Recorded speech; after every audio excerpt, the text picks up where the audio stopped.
हरे हरे कृष्ण कृष्ण कृष्ण हरे हरे, हरे राम राम राम हरे हरे। हरे कृष्ण कृष्ण कृष्ण हरे हरे, हरे राम राम राम हरे हरे।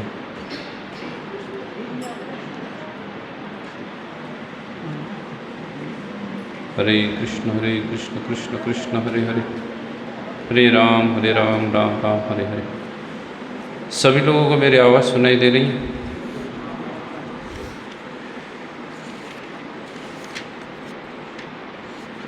ओमाज्ञानतिमिरान्धस्य ज्ञानाञ्जनशलाकया चक्षुरुन्मिलितं येन तस्मै श्रीगुरुवे नमः।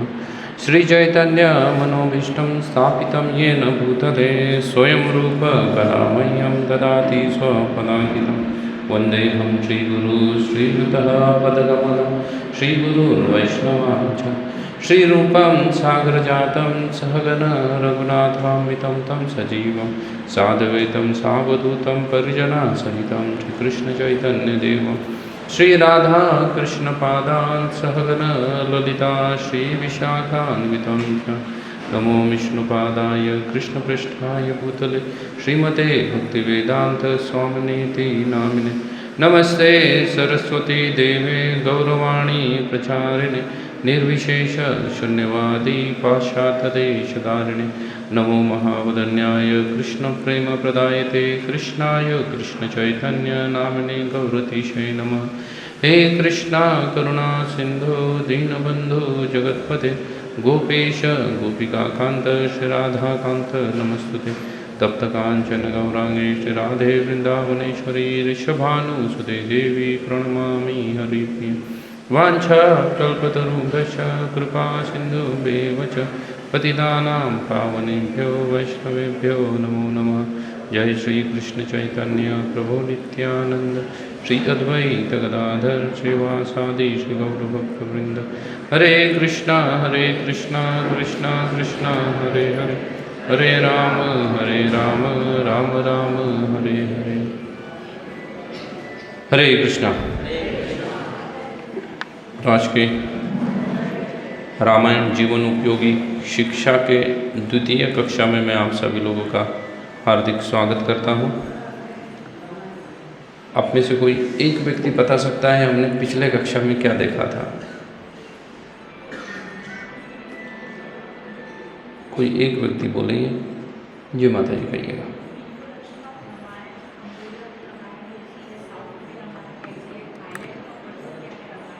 ओके, इंट्रोडक्शन,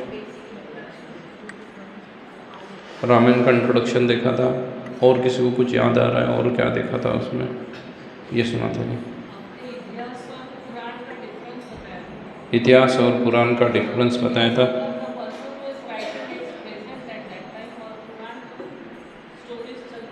यस, पुराण मतलब वो चीज़ें होती है जो स्टोरी चलती आ रही है फ्रॉम टाइम मेमोरियल, ना किसी ने किसको कही है। लेकिन इतिहास वो चीज़ होती है जिसमें जो राइटर है वो घटना है उसके उसी एरा में घटित हो चुकी है, वो उस वक्त क्या है उपस्थित है। और वो एक तो उस वक्त उपस्थित है और साथ ही साथ वो दूसरे अन्य लोग जो उसमें क्या कर रहे थे उस वक्त उस लीला में पार्टिसिपेट कर रहे थे, उनसे क्या करते हैं, उनसे इन्फॉर्मेशन लेके उसको रिटर्न करता है, उसको लिपिबद्ध कहते हैं, इसको इतिहास कहते हैं। जैसे आप प्राय अगर मध्वाचार्य को देखोगे तो मध्वाचार्य कोई भी चीज़ जब लिखते हैं तो लिखते वक्त वो हर चीज़ के पीछे लिखते हैं इट्स अ तात्पर्य निर्णय। तात्पर्य निर्णय वो हर चीज़ का बोलते हैं। बोले इसके ऊपर मध्वाचार्य, जो हम ब्रह्म मध्व गौड़ीय संप्रदाय से आते हैं, उस संप्रदाय के जो प्रवर्तक आचार्य, कलयुग प्रवर्तक आचार्य जो है मध्वाचार्य, वो उनके हर राइटिंग या उनके हर चीज़ के बाद लिखते हैं कि ये तात्पर्य निर्णय है। तात्पर्य निर्णय का मतलब होता है कि इसके ऊपर और कोई डिस्कशन नहीं किया जाएगा। This is what the final, ये मैंने लिखा है, मेरे वर्ड्स जो है या मेरे जो वर्डिक्ट है ये क्या है, ये फाइनल है। और क्यों फाइनल वो बोलते हैं? तो वो बोलते हैं कि ये हर घटना जब घटित हुई तब मैं स्वयं वहाँ पे क्या था, उपस्थित था। मैं स्वयं वहाँ पे उपस्थित था, मेरे प्रेजेंस में ये घटना घटित हुई है, इसलिए ये क्या है, ये तात्पर्य निर्णय है। और क्या देखा था पिछली बार? कोई जेंट्स में से किसी को याद आ रहा है? जो पिछले बार प्रेजेंट्स थे और उनको याद आ रहा है कि हमने क्या देखा था लास्ट टाइम। जी विनोद जी। यस, हर त्रेता युग में रामायण घटित होती है, इसलिए हमने हनुमान जी की एक सुंदर कथा देखी थी कि हर त्रेता युग में किस तरीके से रामायण क्या होती है, रामायण की घटनाएं घटित होती रहती है। और युग में भगवान आते हैं, उस चीज़ को देखा था। और क्या चीज़ को देखा था? कथा वही रहती है, लेकिन उसमें जो जीव होते हैं, जो पात्र, जो जीव जो पात्र का वो करते हैं, वो बदलते हैं। जी, कथा वो होती है, लेकिन उसमें जो पात्र है या एक्टर जो है वो क्या होते रहते हैं, हमेशा बदलते रहते हैं।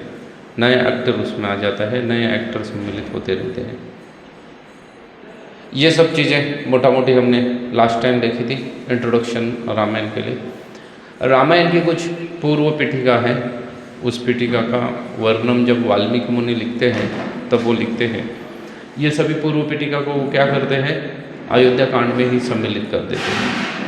हालांकि अयोध्या कांड मतलब राम के जन्म से होना चाहिए, लेकिन बहुत सारी चीज़ों को क्या करते हैं, अयोध्या कांड में इंक्लूड करते हैं, सम्मिलित कर देते हैं। उसके पीछे के भी कुछ कारण है, क्योंकि हर चीज़ राम के जन्म के पहले वहाँ की पार्श्वभूमि बताना क्या होता है, बहुत ज़रूरी होता है, बहुत आवश्यक होता है कि उस समय में क्या परिस्थिति थी, कौन से परिस्थिति में रामायण घटित हुआ है, ऐसी घटनाएं क्यों घटित हुई है, भगवान खास करके वहीं पे अवतरित क्यों हुए हैं, ऐसी कई सारी चीज़ों पे क्या करते हैं, लिखते हैं।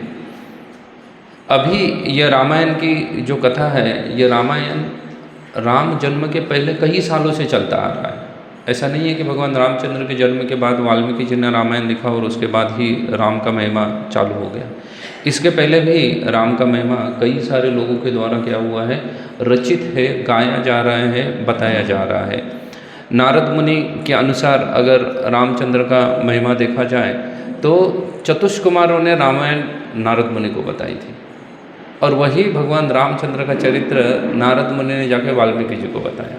मतलब ऐसा है कि भगवान रामचंद्र प्रकट होने के पूर्व से ही क्या है, रामायण चलती आ रही है। भगवान रामचंद्र जन्म होने के पूर्व से ही भगवान जिस सूर्य कुल में उपस्थित हुए या जन्म लिया है, उस सूर्य कुल में भी क्या हुआ है, रामायण को भगवान रामचंद्र की मूर्ति को या भगवान रामचंद्र की डेटी की वर्शिप होती थी पूर्व से ही। भगवान रामचंद्र प्रकट होने के पूर्व से ही उनकी कुल परंपरा में क्या होता था, उनके विग्रह का, अर्चा विग्रह की उपासना या आराधना की जाती थी। उसके लिए भगवान रामचंद्र के जन्म की कोई आवश्यकता नहीं थी। मतलब यही दर्शाता है कि रामायण इसके पूर्व काल में भी क्या है, बहुत बार यही घटनाएं क्या हो चुकी है, घटित हो चुकी है। बहुत बार ये रामायण क्या हो चुकी है, घटित हो चुकी है। तो उसके पूर्व काल में भी बताया गया है, बहुत बार यही घटनाएं अगर क्या हुई है, घटित हो चुकी है। तो फिर हम ये रामायण के कुछ पूर्व चीज़ों को देखना पड़ेगा कि ये रामायण घटनाएं पूर्व काल में तो बहुत घटित हो चुकी है। इसलिए अलग अलग रामायण में आपको डिटेल वैरी करेगा, एक ही जैसा डिटेल नहीं मिलेगा या एक ही जैसी कथा नहीं मिलेगी। कुछ रामायण है वो कुछ अलग घटनाओं का वर्णन करेगा, कुछ रामायण कुछ अलग घटनाओं का वर्णन करेगा। इसलिए मैंने कहा था कि श्रीमद् भागवतम में जो भगवान रामचंद्र का वर्णन आता है, उसमें भगवान रामचंद्र का रंग कैसा बताया गया है, हरा रंग बताया गया है। श्रीमद् भागवतम हरा रंग बताता है। लेकिन वही आप अगर वाल्मीकि जी का रामायण देखो खोल के, तुलसीदास जी का रामचरित्र मानस को देखो आप खोल के, उन सब में भगवान रामचंद्र का वर्णन कैसा बताया गया है, नील वर्ण बताया गया है। भगवान रामचंद्र का जो अंग कांति है वो नीले वर्ण की है, और यहाँ पे बताया गया है कि भगवान रामचंद्र की जो अंग कांति है वो कैसे है, हरे वर्ण की है। क्यों? क्योंकि उनमें क्या है, बहुत बड़ा डिफरेंस है, अलग अलग है। भगवान रामचंद्र जिस कुल में उपस्थित हुए या जिस कुल में प्रकट हुए हैं, उस कुल को सूर्यवंश कहा जाता है। सूर्यवंश और चंद्रवंश दो प्रसिद्ध वंश हो के गए। श्रील प्रभुपाद जी को जब एजुकेशन के बारे में पूछा गया था अमेरिका में, तो प्रभुपाद जी बोलते थे education means only two things, one is Suryavansha, one is Chandravansha. If somebody knows these two things, he don't have to learn anything. बोले अन्य कोई एजुकेशन की कोई आवश्यकता नहीं है। बोले सिर्फ शिक्षा मतलब बोले दो ही चीज़ों के बारे में जानो, एक सूर्यवंश के बारे में जानो जिसमें भगवान रामचंद्र प्रकट हुए थे, और उसके बाद किसके बारे में जानो, चंद्रवंश के बारे में जानो जिसमें कौन प्रकट हुए थे, भगवान कृष्ण प्रकट हुए थे। प्रभुपाद बोलते हैं इसके बाद वाला एजुकेशन का कोई मतलब नहीं बनता है, उस एजुकेशन का कोई वैल्यू नहीं होता है। तो प्रभुपाद जी इतने फर्म थे। तो भगवान रामचंद्र सूर्यवंश में प्रकट हुए हैं। सूर्यवंश में कई सारे प्रतापी राजा हैं। ऐसा कहा जाता है कि ब्रह्मा के पुत्र है मरीचि, मरीचि के पुत्र है कश्यप, और कश्यप के पुत्र हुए हैं विवस्वान। विवस्वान जो है वही सूर्य देव भी है। सूर्य जो है वो खास करके क्या है, पोस्ट है। कोई भी देवता है, चाहे इंद्र, सूर्य, अग्नि आदि, ये क्या है, ये सभी के सभी पोस्ट हैं। जैसे हमारे पास आज भी कई सारे पोस्ट हैं जिसको हम प्राइम मिनिस्टर कहते हैं। प्राइम मिनिस्टर भी क्या है, एक पोस्ट है, और उस पोस्ट के ऊपर एक व्यक्ति क्या है, फिलहाल विराजमान है, जिनका नाम है नरेंद्र मोदी जी। हो सकता है अभी मई महीने के बाद चाहे वही फिर से आ जाए, या हो सकता है दूसरा व्यक्ति भी आ जाए, कुछ कह नहीं सकते हैं, क्योंकि वो क्या है, वो पोस्ट है। लेकिन हमारा जो पोस्टिंग कंसेप्ट है वो कैसा है, वो इलेक्शन है। इलेक्शन के द्वारा वो व्यक्ति चुना जाता है, या उच्च पद के ऊपर कौन बैठेगा वो व्यक्ति चुनता है जिसको पता भी नहीं है कि उस पद पे बैठने वाले व्यक्ति के कर्तव्य क्या होते हैं। अब भारत में जितने मतदाता है ना, उनको अगर पूछोगे कि प्राइम मिनिस्टर की ड्यूटीज़ क्या होती है, वो पोस्ट की ड्यूटीज़ क्या है, तो 90% लोगों को पता नहीं है कि प्राइम मिनिस्टर को क्या करना चाहिए। 90% लोगों को पता नहीं है कि प्राइम मिनिस्टर की एग्जैक्टली ड्यूटी क्या होती है। मैं एक जगह एक बार वहाँ से कलकत्ता में कहीं ट्रैवल कर रहा था किसी कैब से, तो उस कैब का जो ड्राइवर था किसी छोटे छोटे गलियों से मुझे लेके जा रहा था, और रास्ते बड़े ख़राब थे। तो मुझे बता रहा था कैब का ड्राइवर, बोले देखो, बोले ये मोदी का काम है, बोले कोई रास्ता ठीक का नहीं है, ढंग का रास्ता नहीं है। तो मैं उसको समझा रहा था, भाई इसका और मोदी का कोई रिलेशन नहीं है। बोले ये तो लोकल गवर्नेंस के अंदर आता है, यहाँ का जो म्यूनसिपल कॉर्पोरेशन है वो जिम्मेदार है इसके लिए। बोले अगर मोदी अगर रास्तों के लिए जिम्मेदार है तो वो क्या चाहिए, वो नेशनल हाईवे चाहिए, वो मोदी के अंडर आएगा। तो ये हमारा हाल है। ये किसका हाल है, ये मेजॉरिटी द विंस वाला कंसेप्ट है। फिर चाहे सब मूर्ख एक साथ मिलकर अगर किसी को राजा करके चुन लिया ना, तो फिर क्या हो जाएगा, वही राजा करके उसको घोषित किया जाएगा। प्रभुपाद कहते थे कि दिस डेमोक्रेसी इज डेमोक्रेसी। क्या है, सब मूर्ख लोग या सब राक्षस लोग एक साथ आके क्या करते हैं, एक व्यक्ति को चुनते हैं। लेकिन पूर्व काल में ऐसा नहीं होता था। पूर्व काल में क्या होता था, इलेक्शन नहीं हुआ करते थे, सिलेक्शन हुआ करते थे। तो ये सिलेक्शन के अनुसार जितने सारे देवता हैं उन हर देवताओं को सिलेक्ट करने का कुछ क्वालिफिकेशन बताया गया है, और उस क्वालिफिकेशन जब तक उस व्यक्ति के पास नहीं है, वो पात्रता उस व्यक्ति के पास नहीं है, तब तक उस जीवात्मा को उस स्थान में प्रदान किया नहीं जाता है, या वहाँ पे नहीं बिठाया जाता है। जैसे अगर किसी को इंद्र पद प्राप्त करना है तो उसको 100 अश्वमेध यज्ञ करना क्या है, कंपलसरी है। 100 अश्वमेध यज्ञ करना क्या है, कंपलसरी है। तो फिर कोई ये सोचेगा, एक महाभारत में एक सुंदर श्लोक आता है, महाभारत में बोलते हैं, ये श्लोक भीष्म जी कह रहे हैं। भीष्म कहते हैं, एकस्य कृष्ण प्रणाम सहस्र अश्वमेध यज्ञ समान, सहस्र अश्वमेधि पुनरेति जन्म कृष्ण प्रणामी न पुनर्भवात्। बोलते हैं कि एक बार अगर भगवान कृष्ण को प्रणाम किया जाता है तो उसकी तुलना किसके समान है, तो बोलते हैं 1000 अश्वमेध यज्ञ के समान हो जाता है। वो एक बार कृष्ण को प्रणाम करना किसके समान बन जाता है, 1000 अश्वमेध यज्ञ के समान बन जाता है। फिर कोई ये सोचेगा कि भाई हमने कृष्ण को प्रणाम किया इक्वल टू 1000 अश्वमेध यज्ञ, तो हमें क्या बना दो, इंद्र बना दो। नहीं बनाया जाएगा आपको इंद्र, बोले ये क्वालिफिकेशन नहीं है। जिसने प्रैक्टिकली 100 अश्वमेध यज्ञ किए हैं उसी को इंद्र बनाया जाएगा, अन्य किसी को इंद्र नहीं बनाया जाएगा। वो अश्वमेध यज्ञ उसको करना ज़रूरी है। हो सकता है इसको कोई अन्य कार्य दिया जाएगा, लेकिन इसको क्या नहीं बनाया जा सकता है, इंद्र नहीं बनाया जा सकता है। जैसे अगर कोई आपका चीफ मिनिस्टर है ना, चीफ मिनिस्टर के अंडर पूरे स्टेट की पुलिस होने के बावजूद भी जो इंस्पेक्टर का कार्य है वो परीक्षा पास होकर आया हुआ ही व्यक्ति को दिया जाएगा। मिनिस्टर बड़ा है करके उसको वो कार्य नहीं दिया जाएगा। मिनिस्टर ओवर क्वालिफाइड है इसलिए उसको वो कार्य नहीं दिया जाएगा, उसको वही क्वालिफिकेशन चाहिए। वैसे ही ये सभी देवता जो है वो उसको एक क्या है, क्वालिफिकेशन है।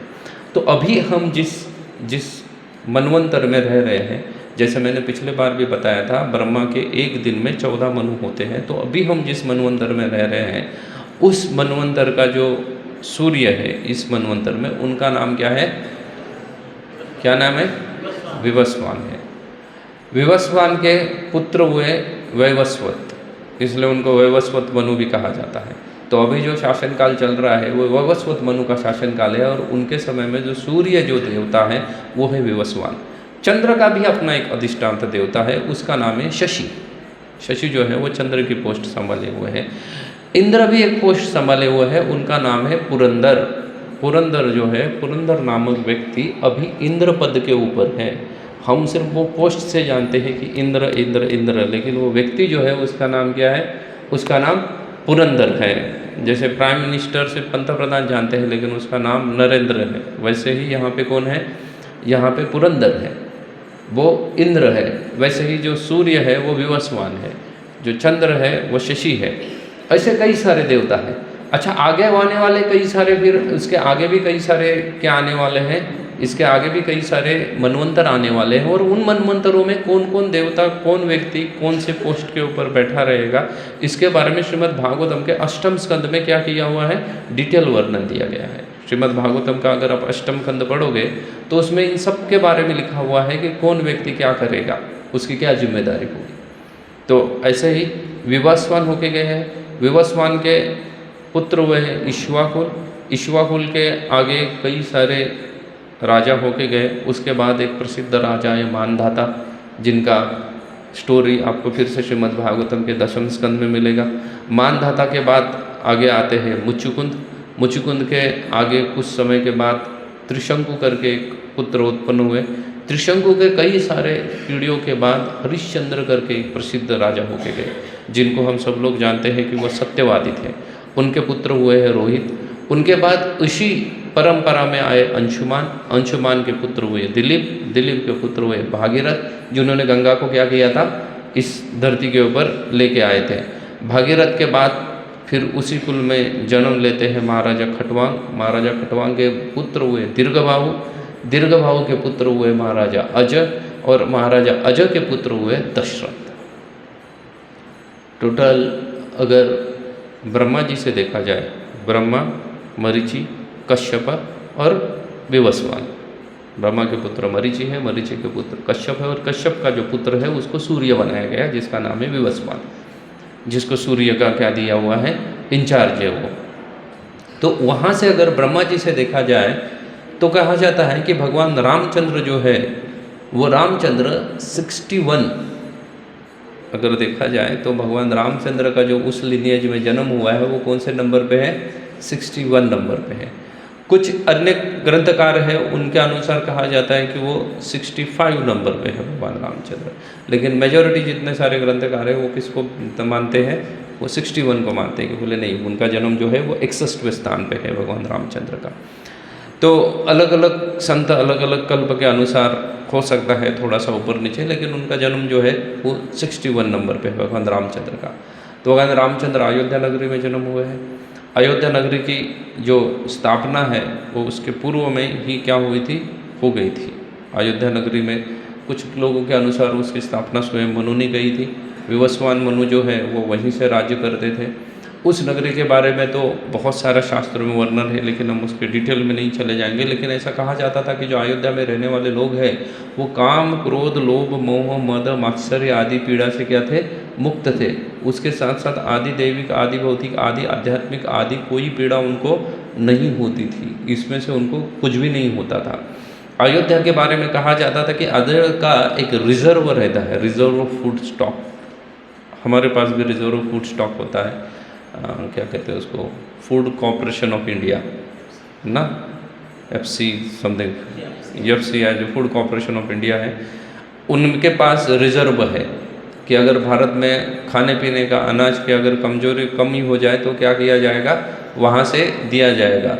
जितना भी सरकार हमी भाव बोलते हैं, जिसको आपने बहुत बार ये सब चीज़ें सुनी होगी, तो सरकार उसको खरीदती है और कहाँ रखती है? वो खरीदने का काम इन लोगों का है, ये FCI का काम है उसको लेने का। तो वैसे ही दशरथ महाराज के पास भी उस वक्त, उस समय की जो भी सिस्टम बोलो, लेकिन थी। अभी हमारे पास, भारत के पास जितना सारा रिजर्व फूड है वो अगर भारत में एक भी वर्षा की बूंद नहीं गिरती है किसी साल में और कुछ अनाज नहीं उत्पन्न होता है और हम अन्य कंट्रीज से भी उसको इंपोर्ट नहीं कर पाते हैं, तो हम भारत के 150 करोड़ लोगों को सिर्फ कितने दिन तक चला सकते हैं? तो कहा जाता है सिर्फ हम उनको 3 महीने तक खिला सकते हैं। सिर्फ हमारे पास कितना है? 12 वीक्स का स्टॉक रहता है बस, सभी के लिए। अभी वैसा कभी होता नहीं है क्योंकि अभी तो बहुत ग्लोबलाइजेशन है, यहाँ वहाँ से इंपोर्ट करते रहते हैं और कहीं ना कहीं वर्षा हो ही जाती है। महाराष्ट्र में नहीं हुई तो किसी अन्य जगह पे होती है, वहाँ पे धान आता है। लेकिन हमारा स्टॉक कितना है? सिर्फ 12 हफ्ते का, 3 महीने का मोटा मोटी स्टॉक है। अयोध्या के बारे में कहा जाता है कि उन अयोध्या में अगर एक भी बूंद नहीं गिरी, 1 साल भी वर्षा नहीं हुई है, तो उनके पास जो स्टॉक था वो स्टॉक हुआ करता था 20 साल का। ये उनके पास रिजर्व स्टॉक था। ये लिखते हैं इसके बारे में, कंब मुनि लिखते हैं, बोलते हैं उनके पास 20 साल का रिजर्व स्टॉक का। कंब मुनि उसके लिए एक कथा लिखते हैं, सुंदर कथा लिखते हैं। कहते हैं कि एक समय की बात है, महाराजा दशरथ जब राज्य कर रहे थे। महाराजा दशरथ भगवान रामचंद्र के जन्म के पूर्व ही हुआ था। जब राज्य करते थे तो वहाँ पे 11 साल तक अकाल गिर गया, कोई बारिश नहीं हुई है, लेकिन कुछ फर्क नहीं पड़ा क्योंकि उनके पास क्या है? उतना ही रिजर्व स्टॉक अन्न धान्य का है, उतना ही रिजर्व स्टॉक पानी का है, हर चीज़ का रिजर्व स्टॉक है उनके पास। तो इसलिए उनको कोई फर्क नहीं पड़ा कि 11 साल तक क्या नहीं हुई है, वर्षा हुई भी या नहीं हुई। 11 साल बारिश ना होने के बाद क्या करते हैं, वशिष्ठ मुनि को महाराज दशरथ पूछते हैं कि भाई बारिश हो क्यों नहीं रही है, इतने साल बीत गए हैं, बारिश क्यों नहीं हो रही है? तो दशरथ महाराज बोलते हैं क्योंकि क्या है ना, इसके ऊपर शनि का प्रकोप है, शनि का प्रकोप है अयोध्या के ऊपर, इसलिए वर्षा नहीं हुई। तो दशरथ महाराज को बड़ा गुस्सा आता है। दशरथ महाराज बोलते हैं कि शनि ऐसी हिम्मत कैसे कर सकते हैं अयोध्या के ऊपर प्रकोप करने की? बोले मैं तो पूरा का पूरा शासन धर्म के अनुसार चलता हूँ, अधर्म वाली एक भी चीज़ मैं क्या नहीं करता हूँ, नहीं कर रहा हूँ, फिर भी शनि ऐसा क्या कर सकते हैं, प्रकोप कैसे कर सकते हैं? इसलिए क्या करते हैं, महाराज दशरथ शनि देव के साथ युद्ध करने के लिए निकलते हैं। महाराज दशरथ के पास उतनी शक्ति थी कि वो देवताओं के साथ जाके युद्ध कर सकते थे। तो शनि के साथ और महाराज दशरथ का घनघोर युद्ध होता है, बहुत तेज युद्ध होता है। लेकिन हालांकि भगवान शनि जो है वो देवता है, तो डेफिनेटली वो महाराज दशरथ से क्या थे, ज़्यादा शक्तिशाली थे। तो शनि क्या करते हैं, महाराज दशरथ का रथ तोड़ देते हैं। तो रथ तोड़ने की वजह से महाराज दशरथ आकाश से क्या करते हैं, नीचे पृथ्वी की ओर गिरने लगते हैं। जब महाराज दशरथ पृथ्वी के ऊपर गिर रहे थे तब एक उड़ता हुआ पंछी उनको देख लेता है और वो पंछी उनको क्या करता है, उनको पकड़ लेता है, अपने पग के ऊपर क्या करता है, उनको कैच करता है, उनको पकड़ लेता है अपने पंखों के सहारे से। उस पक्षी का नाम क्या है, जटायु उसका नाम है। तो वहाँ पे महाराजा दशरथ की और जटायु की क्या होती है, फ्रेंडशिप होती है, उनका समझौता होता है, मैत्री होती है। महाराजा दशरथ नीचे आने के बाद दूसरा रथ लेके फिर से शनि के साथ युद्ध करने के लिए जाते हैं। ये चीज़ को देख के शनि बड़े प्रसन्न हो जाते हैं। शनि बोलते हैं कि मैंने एक बार युद्ध में हराने के बाद भी अगर तुमको युद्ध के लिए आ रहे हो तो तुम क्या हो, तुम वास्तव में एक क्षत्रिय हो, एक योद्धा हो। इसलिए शनि प्रसन्न होते हैं और बोलते हैं कि इसके आगे अयोध्या में कभी अकाल नहीं गिरेगा, अयोध्या में कभी अकाल नहीं गिरने वाला है। और दशरथ महाराज को वर देते हैं कि तुम्हें क्या होगा, तुम किसी भी देवताओं के द्वारा क्या नहीं होगे, किसी भी युद्ध में परास्त नहीं किए जाओगे। तो ये शनि का वर था। इसलिए देवता प्रायः क्या किया करते थे, दशरथ महाराज की मदद लिया करते थे अलग अलग किस्में युद्ध के समय में, प्रायः दशरथ महाराज की मदद लिया करते थे। तो ये दशरथ महाराज की विशेषता है, उनका शक्ति का वर्णन किया हुआ है कि इतने क्या थे, शक्तिशाली थे दशरथ महाराज। और इन दशरथ महाराज का विवाह हो चुका था। उनके विवाह के बारे में तो कई सारी घटनाओं का वर्णन किया गया है। तो उनके एक विवाह का वर्णन करते हैं वाल्मीकि मुनि। वाल्मीकि रामायण में है, इनमें भी है, रामचरितमानस में भी आता है। कंब मुनि भी वही चीज़ घटना को लिखते हैं, आनंद रामायण भी वही घटना को लिखता है, एक ही घटना को लिखते हैं। उस घटना में कहा जाता है कि रावण काफ़ी शक्तिशाली था और रावण शक्तिशाली होने की वजह से उसने क्या किया था, सभी देवताओं को अपने पास रख दिया था, सभी देवताओं को अपने वश में कर लिया था। उनको क्या कर लिया था, जीत लिया था सभी देवताओं को। और देवताओं को जीत के वो अपने साइड में रखता था, अपने दरबार में बिठा के रखता था सभी देवताओं को। सभी देवता उसके पास रहते थे।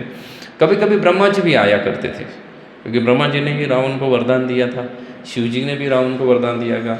रावण के बारे में हम कभी अन्य समय देखेंगे डिटेल में, एक दिन पूरा रावण के लिए डेडिकेट कर देंगे। तो एक समय की बात है, यह रावण पूछता है किसको? ब्रह्मा जी को पूछता है कि भाई मेरा थोड़ा जन्म कुंडली देख के बताओ, हस्त रेखा, ललाट रेखा ना, और क्या है फल ज्योतिष, हस्त ज्योतिष, अलग अलग गणित ज्योतिष, ये सब ज्योतिष बताओ कि मेरा मृत्यु कब होने वाला है। हाँ, क्योंकि पहले से ही उसको पता है कि इसका मृत्यु वैसे ही होने वाला नहीं है, लेकिन फिर भी वो पूछ लेता है ब्रह्मा जी को कि कब होने वाला है और किसके द्वारा होने वाला है। तो एक समय की बात है, महाराज दशरथ जब विवाह के पहले, महाराज दशरथ अयोध्या के नज़दीक एक कौशल देश था, उस कौशल देश के राजा की कन्या थी जिसका नाम था कौशल्या। कौशल्या के साथ महाराज दशरथ का विवाह होने वाला था। विवाह के पूर्व अयोध्या में कई सारी तैयारियां चल रही थी, कई सारे हर्षोल्लास का वातावरण था, नगाड़े बजाए जा रहे थे, गाने वाले लोग धून गा रहे थे, अयोध्या को बहुत सुंदर तरीके से सजाया हुआ था। और विवाह के लिए 5 दिन बाकी थे। 5 दिन जब विवाह के लिए बाकी थे, तब उस समय में कुछ विधि के अनुसार महाराजा दशरथ शाम के समय में, क्योंकि विवाह पहले, आजकल के विवाह तो कुछ विवाह कंसेप्ट ही नहीं है अभी। विवाह एक संस्कार होता है, संस्कार का मतलब होता है शुद्धिकरण की प्रक्रिया। संस्कार का मतलब होता है क्या है? शुद्धिकरण की प्रक्रिया। इसलिए हमारे यहाँ पे विवाह संस्कार कहा जाता है। विवाह सिर्फ शब्द नहीं है, विवाह संस्कार है। कई सारे संस्कार हैं। हम तो सिर्फ, आजकल के तो लोग सिर्फ 16 संस्कार के बारे में जानते हैं, लेकिन महाभारत के अनुसार अगर आप देखोगे तो 49 क्या है? सिर्फ संस्कार है। 49 संस्कार है, सिर्फ 16 संस्कार नहीं है, 49 संस्कार के बारे में वर्णन है महाभारत में। तो उतने संस्कार के थ्रू व्यक्ति को जाना चाहिए। संस्कार का मतलब ही होता है कि क्या है? शुद्धिकरण की क्या है? प्रक्रिया है। आजकल तो है कि लड़का बड़ा हो गया, सुन नहीं रहा है किसी का, तो बोलते हैं इसका शादी करो, तो कम से कम बीबी की तो सुनेगा। ये आज की परिस्थिति है, लेकिन शादी उसके लिए नहीं है। वैसे ही शादी कोई शब्द ही नहीं है, हमारे वैदिक भाषा में शादी कोई शब्द नहीं है, उर्दू का शब्द है। शादी का मतलब होता है पार्टी, उसका कोई मतलब नहीं होता अन्य शादी का। तो फिर अगर आप विदेशों में जाओगे, क्रिश्चियनिटी के अनुसार अगर देखोगे तो वो लोग मैरिज एक्ट करके शब्द है, मैरिज शब्द नहीं होंगे, इट्स अ मैरिज एक्ट ना। एक्ट का मतलब होता है रूल्स एंड रेगुलेशन। कुछ नियम के अनुसार एक लड़का और लड़की साथ रहने के लिए राजी हो जाते हैं, इसको क्या कहा जाता है? एक्ट है। अगर कोई रूल तोड़ दे तो वो क्या हो सकते हैं? वो सेपरेट भी हो सकते हैं, क्योंकि एक्ट है ना, उसके नियम पहले से बने हुए हैं। शुद्धिकरण की प्रक्रिया, इसमें कोई भाग नहीं सकता है, वो प्रक्रिया उसको पूरी ही करनी पड़ेगी, क्योंकि उसको अगर खुद को शुद्ध बनाना है तो क्या करना पड़ेगा? वो प्रक्रिया के थ्रू उसको जाना पड़ेगा। इसलिए वैदिक धारणा के अनुसार डाइवोर्स वगैरह कोई कंसेप्ट नहीं होती है, क्योंकि डाइवोर्स तो कब होगा? अगर कोई रूल्स के अनुसार एक जगह आ रहा है तो डाइवोर्स होगा, लेकिन कोई शुद्धिकरण की प्रक्रिया के थ्रू जा रहा है तो उसके लिए डाइवोर्स नहीं हो सकता है। जैसे अगर आपको कोई बीमारी हो गई है और आपको ठीक करने के लिए, उस बीमारी से उभरने के लिए अपने आप को अस्पताल में एडमिट करते हो, तो आप खुद होके बाहर नहीं निकल सकते अस्पताल से। आप अपनी इच्छा से अस्पताल में एंट्री कर सकते हो, लेकिन एग्जिट कैसे होगा? डॉक्टर की इच्छा के अनुसार होगा। जब तक डॉक्टर आपको डिस्चार्ज नहीं देता है तब तक आप अपने आप को डिस्चार्ज नहीं कर सकते हो। कर सकते हो? नहीं कर सकते हो। क्यों? क्योंकि वो शुद्धिकरण की प्रक्रिया है। आपके शरीर अशुद्ध हुआ है, कोई समस्या आई है, उसको शुद्धिकरण की प्रक्रिया जब तक पूरी नहीं होती आप उससे बाहर नहीं निकल सकते हैं। वैसे ही विवाह संस्कार है। संस्कार का मतलब ही शुद्धिकरण की प्रक्रिया है, और उसमें से एक शुद्धिकरण की प्रक्रिया है विवाह संस्कार। तो विवाह संस्कार पूर्व काल में, जब संस्कार मतलब होता है कि वो 3-4 दिन का चलेगा। पूर्व काल में तो 16 दिन की शादियाँ होती थी या विवाह हुआ करते थे। आजकल तो 2-3 घंटे के होते हैं। एक ही मैरिज हॉल में क्या हो जाएगा? 4 शादियाँ हो जाती है। 3-3 घंटे के हिसाब से एक ही दिन, उसी समय में वही मैरिज हॉल क्या हो सकता है? 4 लोगों को दिया जाता है ना। भाई तुम्हारा 4 घंटे में शादी क्या करना है, तुमको फटाफट वाइंड अप करके निकलना है, क्योंकि नेक्स्ट वेटिंग पे है। ये हाल है। अगर ऐसी शुद्धिकरण की प्रक्रिया करेंगे तो व्यक्ति शुद्ध होगा कैसे? हो सकता है शुद्ध? नहीं हो सकता है। फिर ऐसे विवाह टिकते भी नहीं हैं, क्योंकि शुद्धिकरण की प्रक्रिया में जो शुद्ध ही नहीं हुआ है, उसने ट्रीटमेंट ही ठीक से नहीं लिया, तो फिर वो फिर से जाने के बाद बीमारी गिरने वाला है। अस्पताल में एडमिट व्यक्ति ने अगर ट्रीटमेंट ही ठीक से नहीं लिया, वो फिर से बीमार गिरेगा। वैसे ही शुद्धिकरण की प्रक्रिया है। तो महाराजा दशरथ का विवाह जब हो गया था, या तय हो गया था, कौशल्या के साथ होगा महाराज दशरथ का विवाह, तो बहुत पहले से ही विवाह की क्या चल रही थी? तैयारियां चल रही थी। कुछ अलग अलग प्रकार के जितने भी सारे कार्य थे वो किए जा रहे थे। उनके अनुसार एक शाम को महाराजा दशरथ को शरयू नदी में क्या करना था? नौका विहार करना था। कई सारे लोग मंत्र पठन आदि कर रहे थे, और महाराज दशरथ नौका में शाम को विहार कर रहे थे, घूम रहे थे उसके अंदर। और उसी दिन विवाह को 5 दिन बाकी है, उसी दिन रावण ने ब्रह्मा जी को पूछा था कि भाई मेरा वध किसके हाथों होगा। तो ब्रह्मा जी ने कहा कि देखो मैंने पहले ही बोला था कि मानव के हाथों तुम्हारा वध होने वाला है, और वो जिसके हाथों होने वाला है उनका नाम राम रहेगा, और वो कौशल्या और किसके, दशरथ के पुत्र रहेंगे। तो बोले ये कौशल्या और दशरथ कहाँ पे है, रावण ने पूछा। ब्रह्मा जी बोले ये कौशल्या तो अपने देश में है, कौशल देश में है, और दशरथ जो है वो कहाँ पे है, वो अयोध्या में है, और बोले 5 दिन के बाद इनका विवाह हो रहा है। रावण को बड़ा गुस्सा आया, बोले अगर क्या ना रहेगा बाँस तो बांसुरी बजने का कोई चांसेस ही नहीं है। रावण वहाँ से चला जाता है, पूरा सेना लेके चला जाता है, और क्या करता है, अयोध्या के ऊपर आक्रमण करता है। अभी अयोध्या के ऊपर जब रावण आक्रमण करता है तब अयोध्यावासी युद्ध की तैयारी में नहीं थे, वो तो किसकी तैयारी में थे, है ना, राजा के विवाह की तैयारी में कर रहे थे। इसलिए रावण अचानक से आक्रमण करता है, और वह जहाँ पे नौका विहार कर रहे थे वो सब जितना भी तैयारियाँ थी उसको तहस नहस करता है, तोड़ डालता है, और जो नौका में खास करके महाराज दशरथ बैठे हुए थे उस नौका को भी तोड़ डालता है, और उनको सरयू नदी में डुबो देता है महाराज दशरथ को, और उनके साथ साथ उनके नौका में उनके मंत्री सुमंत बैठे हुए थे उनको भी डुबो देता है। दोनों डूब जाते हैं। दोनों डूबने के पश्चात क्या हो जाता है, रावण वहाँ से चला जाता है, चला के पहुँचता है कौशल्या देश में। कौशल देश जाके वहाँ के राजा को भी हरा देता है युद्ध में, और कौशल्या को अगवा कर देता है। सोच लेता है इसको जाके मैं अपनी रानी बना दूंगा, इसलिए उसको लेके जाता है। उसको लेके जाते वक्त जब रावण उसको लेके जा रहे थे कौशल्या को किडनैप करके, तब जाते जाते रावण ने सोचा कि ये देवताओं के साथ भी मेरा कोई ठीक ठाक नहीं चल रहा है, और ये बहुत सुंदर स्त्री है, कौशल्या बहुत सुंदर है, तो देवता इसको चुरा के ना लेके जाए। देवता क्या कर सकते हैं, इसको चुरा के लेके जा सकते हैं। इसलिए मैं कुछ समय के लिए, शायद रावण का कुछ ट्रैवलिंग प्लान होगा आगे, क्या पहुँचने के बाद वहाँ लंका पहुँचने के बाद, क्योंकि रावण वैसे ही ट्रैवल करता रहता था, सब जगह पे जाके क्या करता था, युद्ध के लिए घूमता रहता था, पूरे त्रिभुवन में घूमता रहता था।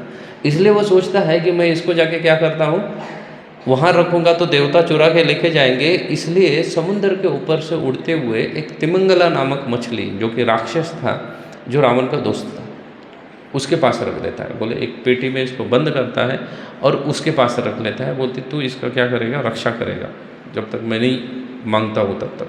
वो पेटी में बंद करके कौशल्या को छोड़ देता है वहाँ पे। ये जो दशरथ महाराज पानी में डूबे थे वो तो सरयू के तेज बहाव से क्या हो जाते हैं, बह जाते हैं। वो मंत्री और दोनों को टूटी नाव का सहारा मिलता है। वो नाव टूटी हुई थी, लेकिन उसके सहारे वो सरयू से बह के गंगा में और गंगा से बह के समुद्र में चले जाते हैं। और ये जो तिमिंगला जो लेके घूम रही थी उस पिटारे को, बहुत खुद रक्षा करता था वो राक्षस, तिमिंगला नामक राक्षस या तिमिंगला नामक मछली, दोनों बोल सकते हैं। लेकिन उसके एरिया में एक दूसरा राक्षस आ जाता है, तो तिमिंगला सोचता है कि भाई अपना एरिया ना, dogs protect his own area, तो वो अपना एरिया को क्या करना चाहते हैं, रक्षण करना चाहता था। इसलिए वो क्या करता है, वो जो संदूक या पेटी जो थी उसको एक टापू के ऊपर, एक छोटे आयरलैंड के ऊपर रख देता है, और कहाँ चला जाता है, युद्ध के लिए चला जाता है। दैववश यह जो दशरथ महाराज जो बहे थे शरयू नदी में, वो बह के अपने सुमंत के साथ जो एक लकड़ी मिली थी नाव की, उसके साथ बह के कहाँ पहुँच जाते हैं, उसी टापू के ऊपर पहुँचते हैं। वो टापू के ऊपर पहुँचने के बाद पानी से बाहर निकलते हैं, बोलते जान तो बच गई। तो देखते हैं कुछ संदूक है यहाँ पे, कोई बड़ा पेटी है, बोलते खोल के देखते हैं। अगर खोल के देखते हैं तो उसके अंदर से कौन निकले, कौशल्या निकली। और ये दिन बराबर उनके विवाह का दिन था, जिस दिन उनका विवाह होने वाला था। तो वो सुमंत जो है वो स्वयं ब्राह्मण है, वो सोचता है वैसे ही मुहूर्त आज का ही था, भले नगाड़े आदि ढोल ताशे सब बजने वाले थे वो नहीं है, लेकिन गंधर्व विवाह पद्धति से आपका क्या हो सकता है, विवाह हो सकता है। इसलिए वो वहाँ पे क्या करता है, दशरथ का और कौशल्या का विवाह लगा देता है।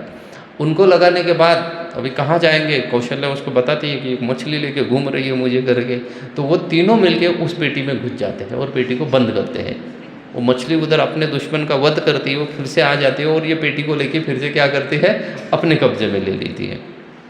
रावण बहुत समय के बाद फिर से ब्रह्मा जी को बुलाता है और ब्रह्मा को कहता है, बोले देखो तुम्हें जो कुछ बताया ना कुछ काम नहीं है, तुम्हारा विधान बोले चेंज हो सकता है। और बोले कैसे चेंज हो सकता है, तो बोले दशरथ को मैंने डुबा दिया, कौशल्या को मैंने किडनैप कर दिया, तो बोले अभी राम ही नहीं आएंगे तो मेरा वध कैसे होगा। ब्रह्मा जी कहते हैं कि देखो मैंने एक बार कोई चीज़ अगर बोल दी है ना तो वो क्या है, वो पत्थर की लकीर की तरह है। बोले उसको कोई मिटा नहीं सकता है। बोले उसको मिटाने के लिए साक्षात भगवान को आना पड़ेगा, तब तक उसमें बदलाव नहीं किया जा सकता है। रावण बोले नहीं, मैंने ऐसा बदलाव किया है। बोले क्या बदलाव किया तुमने, दिखाओ। तो उसने प्रूफ करके वो रखा था ना कौशल्या को, तो वो राक्षस को बुलाते हैं, बोले लेके आओ संदूक। उसको लिया जाता है, रावण के दरबार में लेके जाया जाता है। ब्रह्मा जी उपस्थित है, रावण है, अन्य राक्षस है, और वहाँ पे वो पेटी खोल दी जाती है। जब वो पेटी खोलते हैं तो उसमें से कौशल्या के साथ साथ कौन बाहर आते हैं, महाराज दशरथ और सुमंत तीनों बाहर आ जाते हैं। ब्रह्मा जी रावण को बोलते देखा, मैंने कहा था ना कि बदला नहीं जा सकता है। अगर कोई चीज़ फिक्स्ड हो चुकी है तो वो क्या है, वो फिक्स्ड है। बोले वो अपने कर्म के हिसाब से है। जो कर्म के हमारे जितने भी सारे फल आने वाले हैं ना, उनमें कोई बदलाव नहीं होता है। वो वैसे ही वैसे हमें क्या करेंगे, हमें प्राप्त होंगे ही होंगे। रावण तुरंत गुस्सा हो जाता है। रावण अपनी तलवार निकालता है और सोचता है यहाँ तीनों का वध कर दूँ।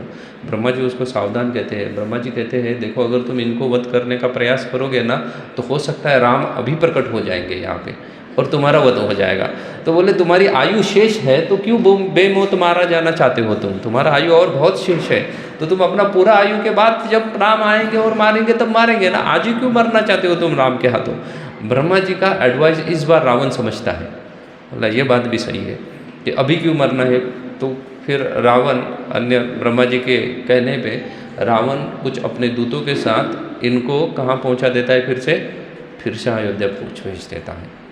देखो ये कर्म का चक्कर होता है। हमें बहुत बार ऐसा लगता है कि जितना भी है ना, बहुत सारे लोग बोलते हैं वर्क इज़ वर्शिप वगैरह वाले भी बहुत सारे लोग हैं कि हम जो चाहते हैं वही होने वाला है। ऐसा नहीं है। बहुत सारी चीज़ें जो है हमारे पूर्व कर्म के अनुसार, उन कर्मों का फल हम कहाँ भुगत रहे हैं, अभी भुगत रहे हैं। जो जन्म अभी हमें प्राप्त हुआ है ना, वो हमारे पूर्व जन्म के कर्म के अनुसार चल रहा है। पूर्व जन्म में हमने जो जो कर्म किए थे, उन कर्मों के फल हम कब भुगत रहे हैं, अभी भुगत रहे हैं। हमारे प्रारब्ध है, उनको हम लेके आए हुए हैं साथ में। और हमारे जीवन में घटित होने वाली हर घटना हमारे पूर्व जन्म के कर्म के अनुसार है। आपका पुत्र बन के कौन जीवात्मा आएगा वो फिक्स्ड अप है। वो चाहे पुत्र बन के आया है रिश्ते में, लेकिन हो सकता है वो कार्य कैसा करे, शत्रु जैसा कार्य करे। कई बार ऐसा हो सकता है वो कार्य कैसा करेगा, शत्रु जैसा कार्य करेगा। मैं कुछ दिनों पहले पूना में एक गृहस्थ के साथ चर्चा कर रहा था, तो उनको पूछ रहा था सब ठीक ठाक चल रहा है ना। बोला आपका बेटा कहाँ है। उनके बेटे को मैं जानता हूँ, तो खुश नहीं है अपने बेटों से। तो वो मुझे बोल रहे थे, बोले मेरी बड़ी गलती हो गई। बोले मैंने इसको पढ़ाई के लिए इंग्लैंड भेजना ही नहीं चाहता। बोले इसको इंग्लैंड नहीं भेजता ना पढ़ाई के लिए, तो बोले सब ठीक ठाक चलता था ना। मैं सोच रहा था यहाँ बहुत सारे अपने पेरेंट्स होंगे जो सपना संजोते हुए हैं कि अपने बच्चों को पढ़ाई के लिए कहाँ भेजेंगे, इंग्लैंड भेजेंगे, अमेरिका भेजेंगे, अन्य कहाँ जगह भेजेंगे। और ये एक भक्त है, वो बोल रहा है कि क्या हो गया। बोले बड़ा गलती किया है मैंने कहाँ भेजा पढ़ाई के लिए, इंग्लैंड में भेज दिया है। तो देखो कर्म क्या है। ऐसा लगता है हमें कि हर चीज़ क्या है, गुडी गुडी है, हर चीज़ आपको आनंद प्रदान करेगी, लेकिन नहीं कर सकती है। हमारे कर्मों के अनुसार जो हमें मिलने वाला है वो हमें मिल के ही रहेगा, उसमें किसी भी प्रकार का बदलाव नहीं हो सकता है। हमारे जीवन में घटित होने वाली हर घटना हमारे पूर्व जन्म के किसके अनुसार घटित हो रही है, कर्म के अनुसार घटित हो रही है। तो फिर आप बोलेंगे प्रभु जी आप यहाँ पे लेक्चर दोगे और हम सिर्फ सुनते रहेंगे ज़िंदगी भर, यह भी पहले से लिखा हुआ है। तो ऐसा नहीं है, ऐसा पहले से नहीं लिखा हुआ है। तो फिर पहले से क्या लिखा हुआ है, अगर आप कर्म, वैसे तो भगवान कृष्ण भगवद गीता में कहते हैं गहना कर्मणो गति ही, कर्म की गति बड़ी गहन होती है, उसको समझना बड़ा मुश्किल सवाल है ना, समझ ही नहीं सकता है कोई। कर्म की गति ही बहुत गहन है, उसको समझना बड़ा मुश्किल सा कार्य है। लेकिन फिर भी हम बोलते हैं कि फिर पिछले जन्म के कर्म से हर चीज़ घटित हो रही है। ये बात भी सही है। हमारे जीवन में जो भी कुछ घटनाएं घटित हो रही है वो कैसी घटना है, पूर्व जन्म के कर्म के अनुसार ही घटित हो रही है। कैसे घटित हो रही है पूर्व जन्म के अनुसार, तो पूर्व जन्म में हमने कुछ पाप किए होंगे तो हमें पाप का रिजल्ट आएगा, कुछ पुण्य किए होंगे तो पुण्य का रिजल्ट आएगा। जरूरी नहीं है कि वो हमारे पिछले जन्म का हो सकता है उसके पिछले जन्म का हो, उसके पिछले जन्म का हो, उसके पिछले जन्म का हो ना। वो कब का है कहना बड़ा मुश्किल है।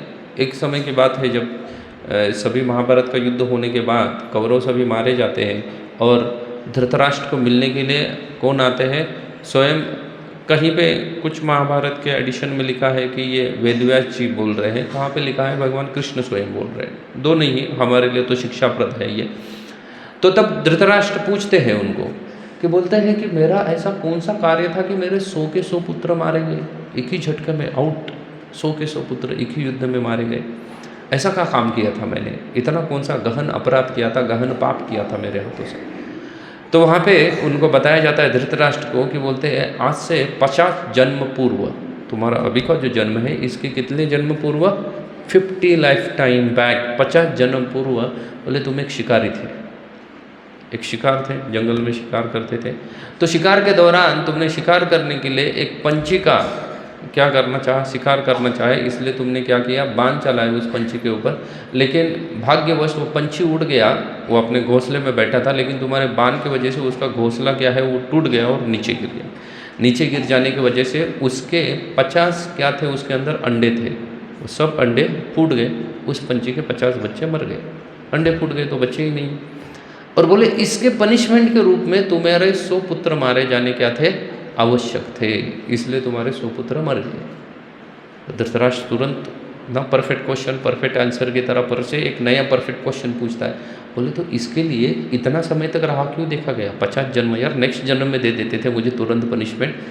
तो वहाँ पे उनको कहा गया है, धृतराष्ट्र को भगवान कहते हैं कि देखो पुत्र प्राप्ति के लिए कुछ पुण्य कर्म की आवश्यकता होती है, फिर एक पुत्र प्राप्ति के लिए अगर पुण्य की आवश्यकता है तो फिर 100 पुत्र प्राप्ति के लिए मल्टीप्लाइड बाय 100 उतने पुण्य की आवश्यकता है। तो बोले उतना पुण्य कमाने के लिए तुम्हें कितना समय लगा, 50 जन्म लेने पड़े तुम्हें। और जैसे ही उतना पुण्य तुम्हारे खाते में जमा हो गया तो तुरंत तुम्हें 100 पुत्र दिए गए, और जैसे तुम्हें 100 पुत्र दिए गए तुम्हारा जो पुराने फाइल पड़ा हुआ था उसको ओपन कर दिया गया, और वो फाइल को क्या कर दिया गया, लागू कर दिया गया। जैसे आज अगर कोई बम्बई में चोरी करता है, फिर अगले साल पुणे में चोरी करेगा, 10 साल पहले उसने कहीं पे दिल्ली में चोरी किया होगा और किसी में, और चेन्नई में वो पकड़ा जाता है। और पकड़ने के बाद वो ये नहीं डिमांड कर सकता कि भाई देखो मुझे चेन्नई पुलिस ने पकड़ा है ना, तो चेन्नई पुलिस के अंडर जितना मैंने मिस्टेक किया है ना उतने का ही केस चलाओ, ऐसा होने वाला है नहीं है। वो पकड़ा गला मतलब भारत में जितने सारे केस हो, फिर चाहे उसके वो क्राइम हो, चाहे सिविल कोर्ट का हो या क्रिमिनल केसेस हो, सब केसेस एक साथ ओपन की जाएंगे, उसकी पिछली सब केसेस एक साथ ओपन की जाएंगे, और आदेश दिया जाएगा कि वो सबको कहाँ लेके आओ, चेन्नई कोर्ट के पास सब केसेस को लेके आओ, सब फाइलों को वहाँ मंगाया जाएगा और सब फाइलों के ऊपर उसके ऊपर मुकदमा चलेगा और एक साथ उसको सबकी पनिशमेंट दी जाएगी। ऐसा ही कर्म का है। धृतराष्ट्र को एक साथ सबका रिएक्शन मिल गया, उसके पूरे कर्म का रिएक्शन मिल गया। तो वैसे ही हमारे जीवन में भी हमें कर्म करते वक्त बहुत सचेत रहना चाहिए, क्योंकि अगर हम कर्म के वक्त सचेत नहीं रहेंगे तो हमारे कर्म का क्या गति होगा कुछ कह नहीं सकते हैं।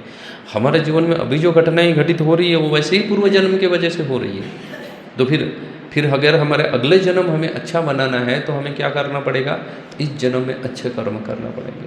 अगर नहीं करेंगे तो फिर उसका रिएक्शन हमें भुगतना पड़ेगा। इसलिए बहुत बार लोग सोचते हैं ऐसा कि कोई बहुत ही बदमाश व्यक्ति है, जैसे कि दाऊद इब्राहिम या और भी कुछ होंगे, आजकल वो विष्णु बहुत नए नए डॉन आ गए हैं, तो ये सब बदमाश व्यक्ति है। बोले ये इतनी सारी गड़बड़ करने के बाद भी उनको कोई पनिशमेंट नहीं देता है, वो तो क्या कर रहे हैं, वो तो अपना जीवन आनंद से बिता रहे हैं। क्यों आनंद से बिता रहे हैं, क्योंकि इसके लिए उनका आज का जीवन जिम्मेदार नहीं है, उनके पिछले जन्म के कर्म है वो जिम्मेदार है, अभी के उनका जीवन आनंद से जा रहा है। तो फिर कोई व्यक्ति सोचेगा कि फिर मैं कुछ कार्य ही क्यों करूं, क्योंकि सब कुछ पिछले जन्म के अनुसार घटना घटित होने वाली है, तो मैं तो ऐसा ही बैठा रहता हूँ ना, सोता रहता हूँ, तो मुझे क्या है, रेडीमेड प्लेट खाने की बन के मेरे बेड पे आनी चाहिए, हर चीज़ मेरे क्या होनी चाहिए ना, हर महीने में बिना मेहनत किए हुए 4-5 लाख रुपए मेरे अकाउंट में आने चाहिए, बिना कर्म से मिलने वाला है ना। तो ऐसा भी नहीं है, कार्य करना पड़ेगा, कार्य त्याग के आपको क्या नहीं, कुछ नहीं मिलने वाला है। तो फिर कर्म से हमें क्या मिलता है, तो शास्त्र उसको अलग तरीके से बताता है। कर्म से वो बोलते हैं कि 6 चीज़ें हमें दी जाती है, और हमारा पूरा जीवन जो है ना उन 6 चीज़ों के इर्द गिर्द ही घूमता रहता है। ये 6 चीज़ें छोड़ के हमारे जीवन में एक्स्ट्रा 7वीं चीज़ कुछ नहीं घटना घटित होती है। कौन सी 6 चीज़ें दी जाती है, तो बोलते हैं हमारे जन्म के अनुसार, हमारे पूर्व कर्म के अनुसार हमारा जन्म और मृत्यु फिक्स्ड किया गया है। मेरा जन्म कहाँ होगा, कौन से परिवार में होगा, कौन से माता पिता के साथ होगा, यह फिक्स्ड था ना। अगर मुझे चांस मिलता था चूज़ करने का तो मैं अंबानी को चूज़ कर लेता था सीधा, लेकिन नहीं कर सकते हैं हम, किसी को भी चूज़ नहीं कर सकते। वो क्या है, हमारे कर्म के अनुसार क्या किया गया है, फिक्स्ड है। मेरा फेस कट फिक्स है ना, मेरा रंग सांवला है वो भी फिक्स है। ये सब मेरे कर्म के अनुसार मुझे पहले से ही दिया गया है। उसके बाद मेरी मृत्यु कब होगी, मेरी आयु कितनी है, ये फिक्स्ड किया हुआ है। आयु को वैदिक गणना के अनुसार नंबर्स में नहीं काउंट किया जाता है। आयु को किस में काउंट किया जाता है, सांसों में काउंट किया जाता है। हम इनहेल और एक्सहेल जो करते हैं ना, उससे अनुसार हमारी आयु की गणना होती है। हमें अगर 50 लाख सांसें दे के नीचे भेजा गया है ना, तो हम सिर्फ 50 लाख सांस ही ले पाएंगे, उसके आगे एक एक्स्ट्रा सांस लेने की परमिशन नहीं होगी। किसी ना किसी तरीके से क्या हो जाएगा, हमारा शरीर हमें त्यागना पड़ेगा। तो हमारा मृत्यु भी फिक्स्ड हो गया। अभी देखो हमारा पूरा जो जीवन है इन दोनों के बीच में ही चल रहा है। जन्म फिक्स्ड है हमारा, मृत्यु फिक्स्ड हो गया। उसके बाद हमारे जीवन में जितने सारे सुख और दुख जो है ना, वो क्या हो गए हैं, वो फिक्स्ड हो गए हैं। सुख कितना मिलेगा और दुख कितना मिलेगा, ये फिक्स्ड है। फिर चाहे आप कार्य कुछ भी कर लो, आप कार्य क्या कर रहे हो उससे कुछ फर्क नहीं पड़ता है। जैसे अगर किसी व्यक्ति का बच्चा इंग्लैंड में पढ़ने के लिए गया तो उसको आनंद होगा, क्योंकि उसके कोटे में सुख लिखा था। लेकिन मैं एक व्यक्ति के बारे में बता रहा हूँ, उसने बच्चों को इंग्लैंड में भेजा पढ़ने के लिए, वो तो उसको क्या मिला, सुख प्राप्ति हुई है? नहीं, वो आज भी पछतावा कर रहा है कि इसको मैंने क्यों भेजा करके। तो उसको सुख मिला है, उससे नहीं मिला है। तो हमारा सुख और दुख का कोटा जो है ना, वो फिक्स्ड अप है, उसमें बदलाव नहीं आ सकता है, चाहे घटना कुछ भी क्यों ना घटित हो। लेकिन सुख और दुख क्या है, ये फिक्स्ड है कि इतना अमाउंट ऑफ सुख ही हमें ये जीवन में मिलने वाला है और इतना अमाउंट ऑफ दुख हमें इस जीवन में मिलने वाला है। तो फिर उसके लिए घटना हमारे जीवन में चाहे कुछ भी घटित हो जाए, लेकिन उतने अमाउंट ऑफ दुख हमें वो घटना देखी जाएगी, उतने अमाउंट ऑफ सुख वो घटना हमें क्या करती जाएगी, देखी जाएगी। तो इसलिए सुख और दुख फिक्स्ड हो गया, 4 चीज़ें हो गई। और 2 चीज़ें फिक्स्ड है, उसको कहा जाता है यश और अपयश। हम कितने यशस्वी होंगे कोई भी कार्य करने के बाद, या किसी कार्य में हमें कितना मिलेगा, अपयश कितना मिलेगा। या कुछ लोग कहते हैं कीर्ति और अपकीर्ति। यश और अपयश, जो यशस्वी है उसके पास ही कीर्ति है, जो अयशस्वी है उसके पास क्या है, अकीर्ति है। तो दोनों एक ही शब्द है या वैसे ही चलने वाले शब्द है। तो कुछ लोग कहते हैं कीर्ति और अकीर्ति, या यश या अपयश, दोनों एक ही सही से चलने वाली चीज़ें हैं। तो ये क्या है, ये फिक्स्ड है, ये पूरा का पूरा फिक्स्ड हो चुका है। इसलिए हमारे जीवन में हम कितना भी प्रयास करें, कुछ लोग बहुत कम प्रयास के साथ साथ उनको क्या मिलता है, उनको बहुत बड़ी कीर्ति मिलती है, यश मिलता है बहुत। और कुछ लोग कितना भी प्रयास करें तो भी उनको क्या मिलता है, हमेशा उनके जीवन में क्या है, अपयश है। क्यों? क्योंकि वो क्या किया हुआ है, पहले से फिक्स्ड किया गया है। और ये 6 चीज़ों का मिक्सचर हमारा जीवन है। ये 6 चीज़ों का क्या है, हमारा जीवन मिक्स करके दिया हुआ है। सुख दुख यश और अपयश का मिक्स करके हमें एक दिया हुआ है, उसको हम जीवन कहते हैं। तो आप कार्य कुछ भी करते रहो, वो जो अमाउंट जो फिक्स्ड किया हुआ है ना, वो वैसा ही रहेगा। इसलिए भगवान कृष्ण कहते हैं, क्या कहते हैं कि ये जो सुख और दुख से व्यक्ति को क्या नहीं विचलित होना, क्या नहीं करना चाहिए, विचलित नहीं होना चाहिए। क्योंकि ये शीतो उष्णो सुख दुखदा, शीत और उष्ण की तरह है। शीत अपने आप आएगी और उष्ण भी अपने आप आएगा। वैसे ही सुख आपके पास अपने आप आएंगे, दुख भी अपने आप आएंगे, क्योंकि वो क्या किए गए हैं, फिक्स्ड किए गए हैं। नहीं तो संसार में सभी लोग सिर्फ सुख के लिए प्रयास करते, लेकिन सिर्फ सुख मिलता है क्या? दुख के लिए कौन संसार में इंसान है जो प्रयास कर रहा है कि मुझे दुख प्राप्त हो जाए, दुख प्राप्त हो जाए? कोई कर रहा है प्रयास? नहीं कर रहा है। लेकिन मिलता क्या है? दुख मिलता ही है। क्यों? क्योंकि वो आपका अमाउंट ऑफ दिया गया है आपके लिए, और इसलिए वो आपको मिलेगा ही मिलेगा, चाहे आप कुछ भी कर लो। हाँ, कुछ भी आप कितना भी प्रयास करो सुखी होने का, आपको हमेशा सुख नहीं प्राप्त होगा। तो चाहे बाहर से ऐसा दिख लगेगा कि ये व्यक्ति बहुत ही सुखी होगा, लेकिन हो सकता है वो उतना सुखी नहीं है। वो क्या हो सकता है, वो दुख भुगत सकता है, उतना सुखी नहीं है ना। एक मधुरम करके एक शुगर का ब्रांड आता है, मधुरम करके ना, उनके ओनर पुणे में रहते हैं। मैं कभी पहले तो बहुत रेगुलर जाता था, अभी तो उतना रेगुलर नहीं जाता हूँ क्योंकि मैं बहुत सारा समय यहाँ रहता हूँ। लेकिन मैं फिर भी कभी कभी उनके घर में जाता हूँ। अग्रवाल जी है, उनके घर में प्रोग्राम के लिए जाता हूँ। वो 3 भाई हैं।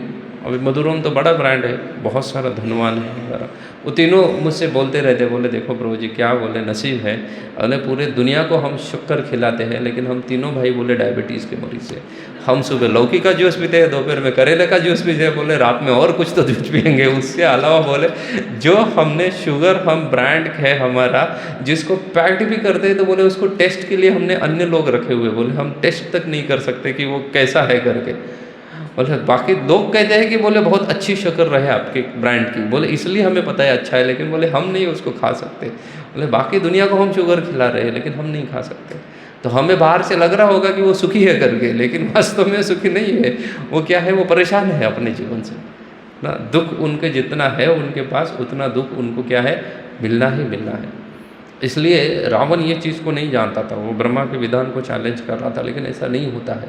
हमारे पास जो भी हमारे पूर्व जन्म के अनुसार जितनी भी सारी घटनाएं वो घटित होने वाली हैं।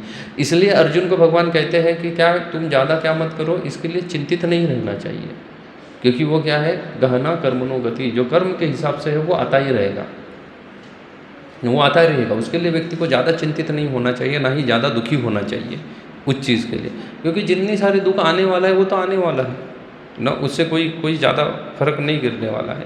इसलिए आप देखो ज़्यादा संत जितने भी सारे हैं ना, संतों को अगर कोई शारीरिक व्याधि भी है ना तो भी वो खुश दिखते हैं, और अन्य लोगों को अगर थोड़ी शारीरिक व्याधि हो जाती है ना तो वो क्या दिखते हैं, परेशान दिखते हैं। तो बोलते हैं क्या हो गया, कैंसर हो गया, ये हो गया, वो हो गया, कई सारे बार क्या होते हैं, परेशान लगते हैं रहते हैं ना। अन्य लोगों को देखो शारीरिक व्याधि के बाद भी क्या है, खुश है वो। परम पूज्य गोपाल कृष्ण महाराज आज हमारे मंदिर में है ना, उनके शरीर को बहुत सारी व्याधियों से जड़ा हुआ है ना, यहाँ तक कि वो चल नहीं सकते हैं, उनको चलने के लिए भी किसी का सपोर्ट लगता है, उसके अलावा वो चल नहीं सकते, उठने के लिए सपोर्ट लगता है। लेकिन उसके बाद भी प्रचार कर रहे हैं, वो नहीं बोल रहे कि मैं क्या कर सकता हूँ, सो सकता हूँ करके जाके। मैं आज ही उनको बोल रहा था, महाराज इट्स योर रेस्ट टाइम, आपको सोना है, आप अभी छोड़ो ये काम और सो जाओ। महाराज भी बोले I am GBC over here, मैं यहाँ का जीबीसी हूँ, मुझे पता है क्या करना चाहिए, डोंट टीच मी। तो वो कार्यरत है, अभी भी कार्यरत है, तो वो दुखी होकर बैठे हुए हैं क्या। तो कुछ लोग सोचेंगे कि भाई डॉक्टर ने बेड रिटर्न बोला है, मतलब मुझे हमेशा बेड पे ही क्या करना चाहिए, चिंतित होकर जीवन त्यागना चाहिए। लेकिन साधु चिंतित नहीं रहते हैं। अन्य भी इस्कॉन में कई सारे मैंने संतों को देखा है, इस्कॉन में देखा है, इस्कॉन के बाहर कई सारे संत हैं, किसी का किडनी फेल है, किसी को कैंसर हुआ है, लेकिन उनको उस चीज़ की कोई परवाह नहीं है, क्योंकि बोलते ये तो क्या है, हमारे पूर्व कर्म के अनुसार ये दुख का कोटा आने वाला है तो आ रहा है, जस्ट उसको स्वीकार करो और जीवन को आगे बढ़ाओ। लेकिन हम लोग इसको नहीं सोच पाते, हम लोग सिर्फ सोचते हैं कि दुख कौन दे रहा है, तो फिर ना सास सोचती है कि बहू दुख का कारण है, बहू सोच रही है सास दुख का कारण है, और दोनों मिलके क्या करते हैं, झगड़े करते हैं। दोनों को पता नहीं कि उनके दुख का कारण उनके पूर्व जन्म के कर्म है, कोई दूसरे व्यक्ति को दोष दे के कोई फायदा नहीं है। हमारे पूर्व जन्म के कर्म अच्छे नहीं थे, इसलिए अभी हम दुखी हैं। अगर अभी हम अच्छे कर्म करेंगे तो हो सकता है उसका रिजल्ट आगे क्या आएगा, उसका रिजल्ट अच्छा आ सकता है। इसलिए व्यक्ति को अपने कर्म के प्रति या ये सब चीज़ों के प्रति क्या रहना चाहिए, सचेत रहना चाहिए, ये समझना चाहिए कि ये सब क्या है, हमारे पूर्व जन्म के कर्म का फल है। पूर्व जन्म के कर्म के अनुसार कोई जन्म लेता है ना, सिल्वर स्पून इन माउथ कहा जाता है, वो क्या हो जाएगा, धनी परिवार में जन्म लेगा। कोई व्यक्ति हो सकता है गरीब परिवार में जन्म ले, लेकिन इसका मतलब ये नहीं कि जो धनी परिवार में है उसके पास उतना सुख है करके, क्योंकि धन सिर्फ क्या देता है, सुविधा प्रदान करता है। धन किसी भी प्रकार का सुख नहीं उत्पन्न कर सकता है। सुख उत्पन्न करना ये धन का कार्य ही नहीं है। धन सिर्फ क्या दे सकता है, सुविधाएं दे सकता है, सिर्फ और सिर्फ सुविधा दे सकता है। आपके पास जितनी सारी सुविधाएं वो धन के वजह से आ सकती है, बराबर है। तो इसलिए आप देखो जो कार में लोग चले जाते हैं और कुछ लोग बस में जाते हैं, मैं प्रायः इस चीज़ को नोट करता हूँ।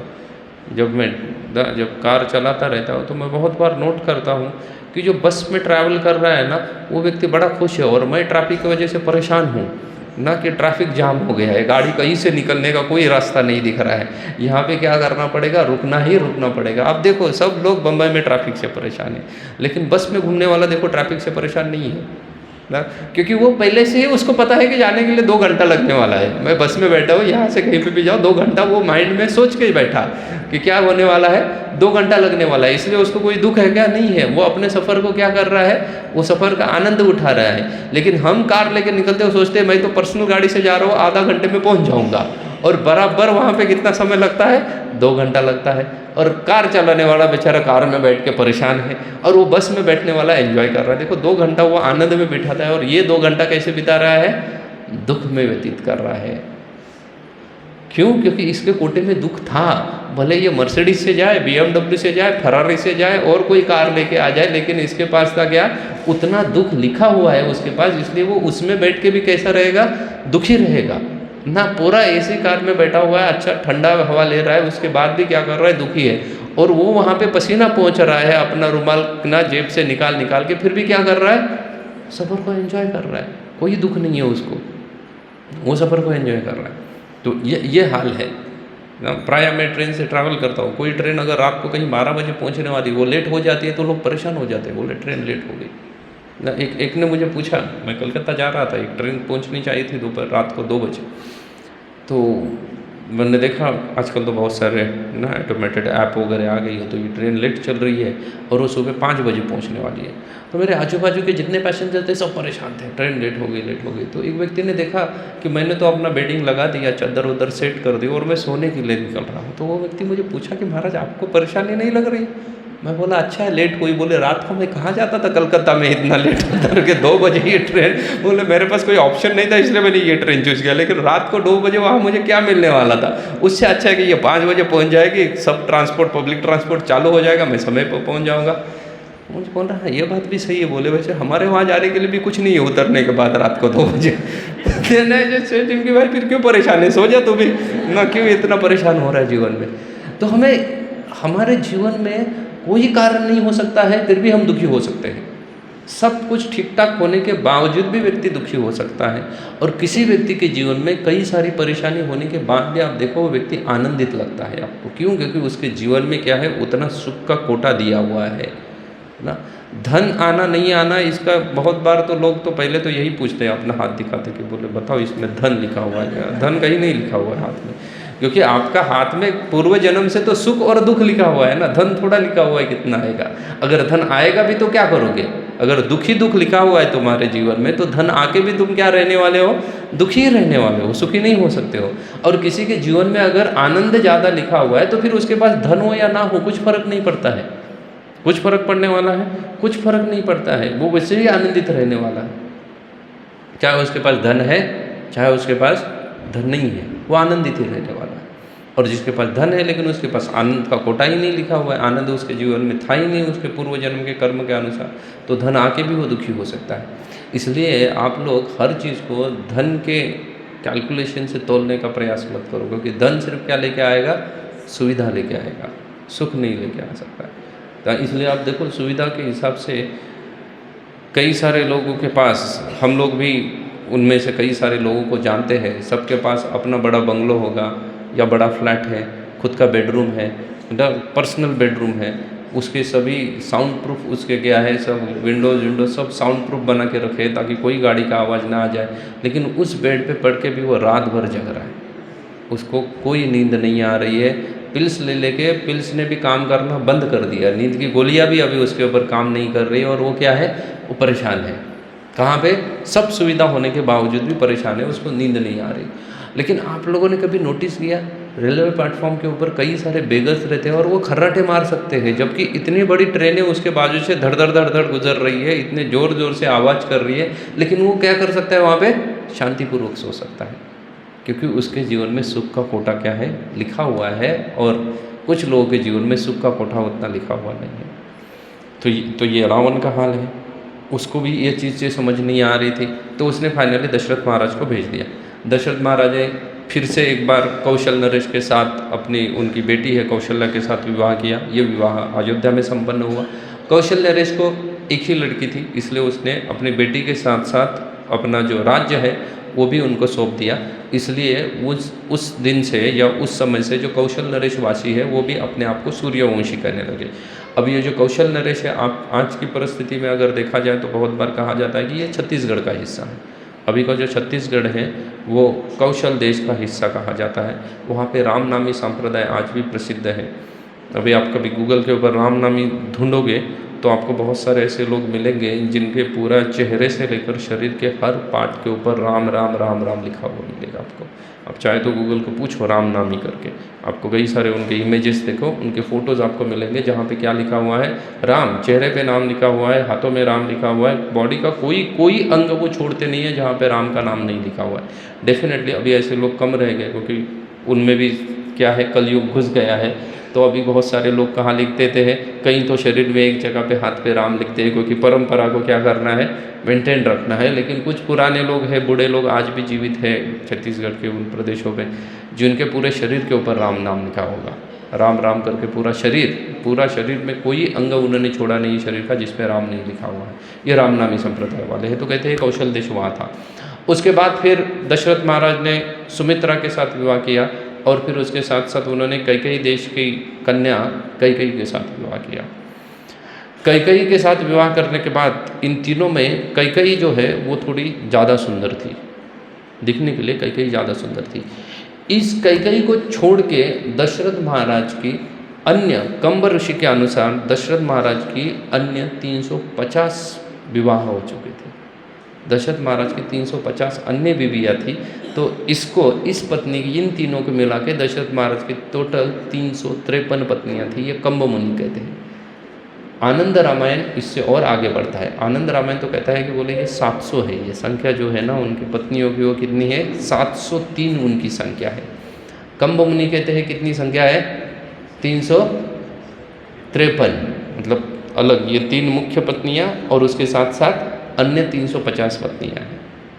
वाल्मीकि जी कुछ नहीं कहते हैं इसके ऊपर। वाल्मीकि जी कहते हैं कि भाई उनका पर्सनल मैटर है, तो मैं पर्सनल मैटर में किसी के घुसना ही नहीं चाहता हूँ, इसलिए वाल्मीकि जी इसके ऊपर कुछ नहीं कहते। वो कहते हैं कि 3 पत्नियाँ थी, आगे बढ़ो, चलो आगे हम देखते हैं क्या हो गया करके। लेकिन कुछ जो कथाकार है वो या पहले के ऋषि है वो क्या संत है, थोड़ा सा डेप्थ में जाके बताना चाहते हैं, तो बोले इनकी 300 थी। तो उसमें आनंद रामायण इसका कारण मीमांसा भी करता है कि दशरथ ने इतनी सारी शादियाँ क्यों आखिर। दशरथ महाराज भगवान के शुद्ध भक्त हैं, चलो 3 विवाह कर लिया, क्योंकि उस वक्त राजा क्या करते थे, एक से बहुविवाह पद्धति तब क्या करी अलाउड थी। अभी अलाउड नहीं है कलयुग में, तब अलाउड था। तब अलाउड इसलिए था क्योंकि तब बहुत सारे लोग क्या करते थे, नैष्टिक ब्रह्मचारित्व का भी पालन करते थे।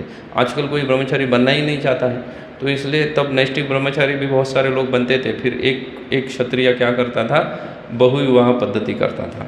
लेकिन अभी ऐसा नहीं है, क्योंकि अभी कोई ना नैष्टिक ब्रह्मचारित्व का पालन करना चाह रहा है, इसलिए बहुविवाह पद्धति भी अभी क्या किया है, मना कर दिया गया है कलयुग में।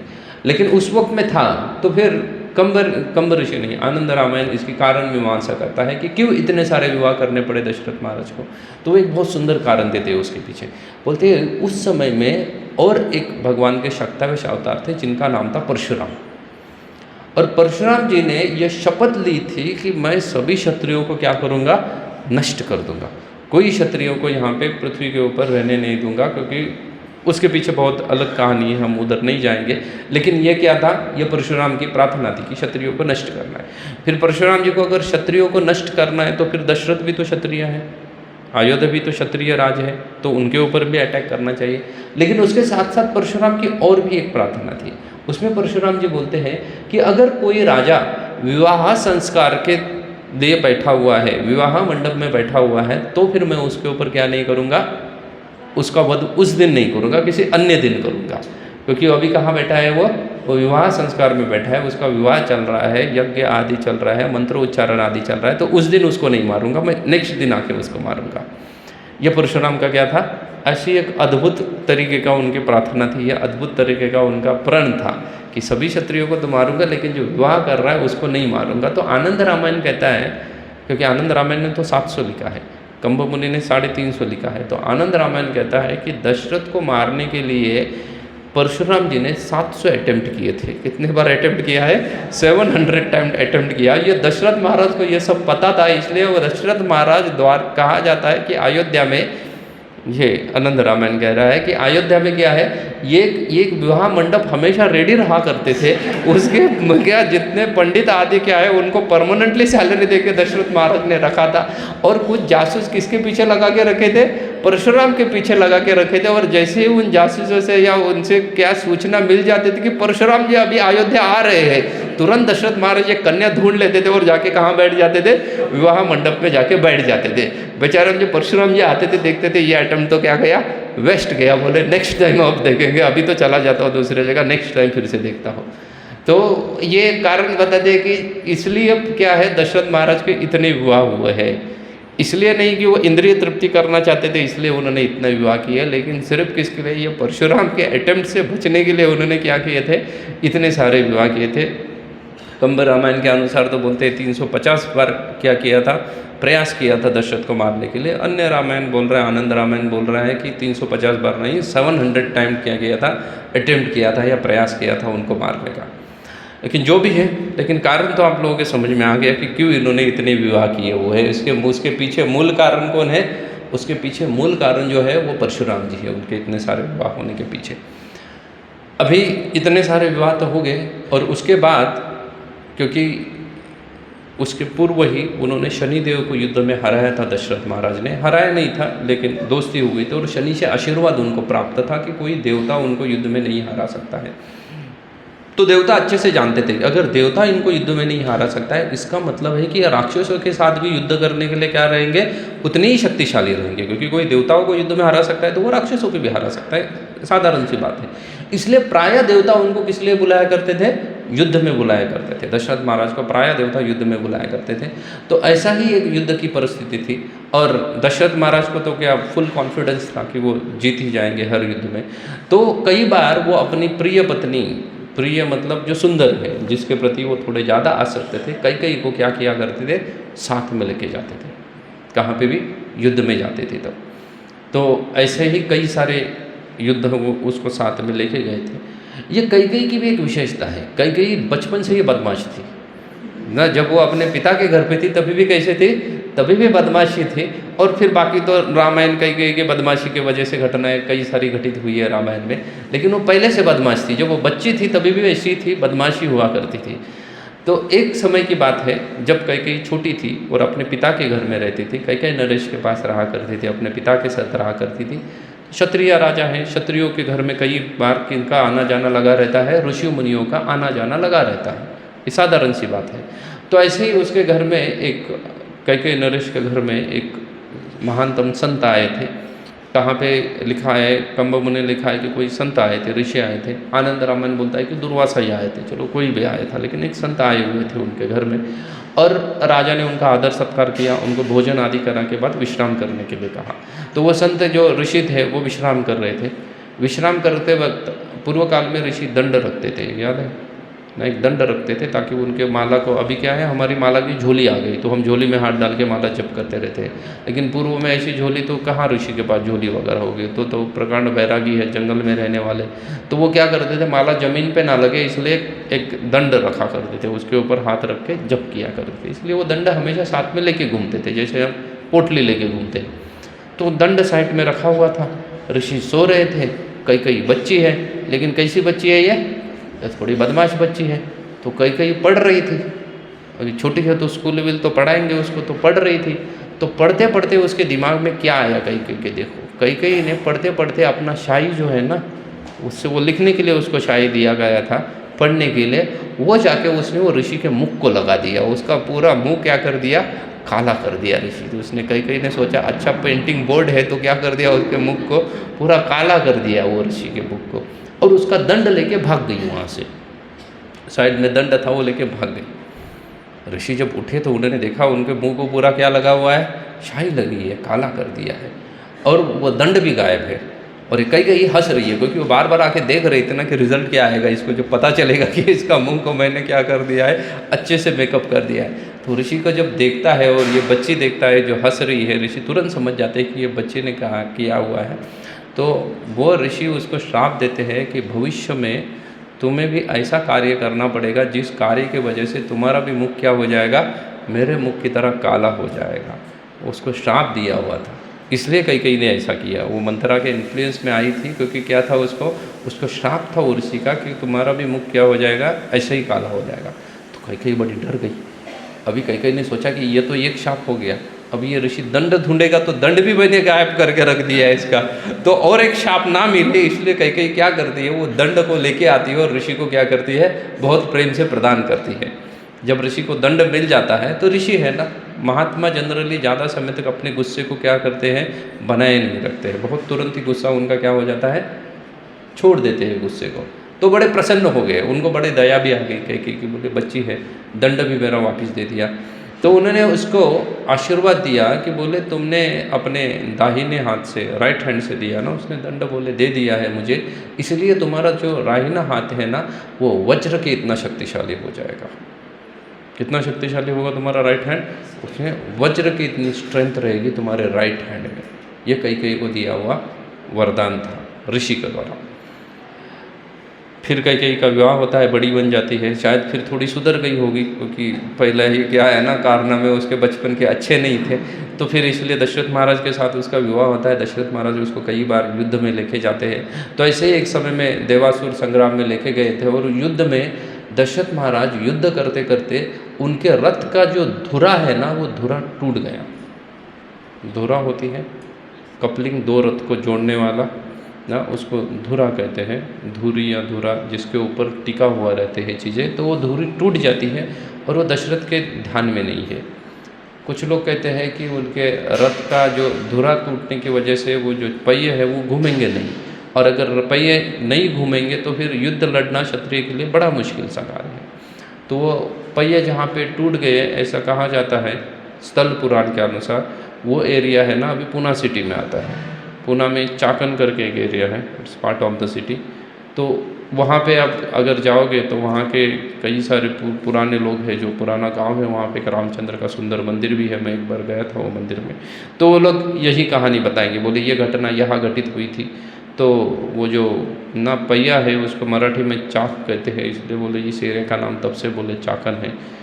ये उन्होंने पूर्वापार स्थल पुराण के अनुसार वैसा ही कहा गया है वहाँ पे, जो भी है। लेकिन जब वो रथ की धुरा टूट जाती है तो अभी धुरा तो बदल नहीं सकते, तुरंत रिप्लेस नहीं किया जा सकता रथ को। तो ये कैकेयी क्या करती है ना, वहाँ पे अपना हाथ लगा देती है, पहिया ना निकले इसलिए, क्योंकि इसके हाथ में कैसी शक्ति थी, वज्र के समान शक्तिशाली था, इसलिए उसको कोई दर्द नहीं होने वाला था। और वो युद्ध कौन जीत जाते हैं, दशरथ महाराज जीत जाते हैं उस युद्ध को। ये जो है ये आनंद रामायण की घटना है। वाल्मीकि ऐसा नहीं लिखते हैं, वाल्मीकि जी और कंब मुनि अलग तरीके से लिखते हैं। वो कहते हैं कि उस युद्ध में दशरथ महाराज घायल हो जाते हैं। दशरथ महाराज क्या हो जाते हैं, घायल हो जाते हैं, और घायल होने के बाद बेहोश थे। और उस वक्त एक राक्षस था, राक्षसों के साइड से युद्ध तो राक्षसों के साथ चल रहा था, वो युद्ध के नियम नहीं पालता था। वो क्या करता था, जितने भी बेहोश सैनिक है या जो क्षत्रिय है, योद्धा जो बेहोश है ना, उसका क्या करता था, जाके वध करता था। ये युद्ध की नीति के खिलाफ है ना, बेहोश का वध नहीं किया जा सकता था। इसलिए वाल्मीकि जी लिखते हैं कि क्या किया था, कैकेयी ने पूरे रात जग के किनकी रक्षा की थी, दशरथ महाराज की रक्षा की थी। दोनों घटना हो, लेकिन दोनों सिचुएशन में कैकेयी ने किसको प्रसन्न किया है, दशरथ महाराज को प्रसन्न कर दिया है। दशरथ महाराज ने कैकेयी को प्रसन्न किया, इसलिए दशरथ महाराज कैकेयी को बोलते हैं कि तुमको जो मांगना है मांगो, मैं तुमको क्या करूँगा, सब देने के लिए तैयार हूँ। बोले दो चीज़ें मांग लो, कोई भी दो चीज़ें मांग लो, मैं दे दूंगा। दशरथ महाराज ने सोचा गहने मांगेगी, साड़ी मांगेगी, दो चीज़ें और क्या मांग सकती है मांग मांग के। ये दशरथ महाराज के क्या थे, मूर्खता कह सकते हैं कि वो ऐसा सोच बैठे कैकेयी के बारे में। लेकिन कैकेयी ने कहा कि भाई मेरे पास मांगने के लिए तो कुछ कमी हो तो मैं मांगूंगी, ना कुछ है ही नहीं मेरे पास कमी, तो मांगूंगी क्या। बोले समय आने के समय क्या किया जाएगा, दिखा जाएगा। लेकिन ये इसको ब्लाइंड प्रॉमिस कहा जाता है। हमें जीवन में किसी को भी ब्लाइंड प्रॉमिस नहीं करना चाहिए। अगर आप किसी को भी अंधा किसी भी चीज़ का परिणाम क्या होगा ये सोचे बिना अगर आप कार्य कर लेते हो, तो हो सकता है उसके परिणाम क्या हो सकते हैं, बहुत खतरनाक परिणाम हो सकते हैं उसके। और वही दशरथ महाराज के जीवन में होने वाले थे। उन्होंने क्या कर दिया था, ब्लाइंडली सोचा नहीं कि क्या होगा इसका परिणाम, कहीं क्या मांग सकती है या कोई व्यक्ति क्या मांग सकता है।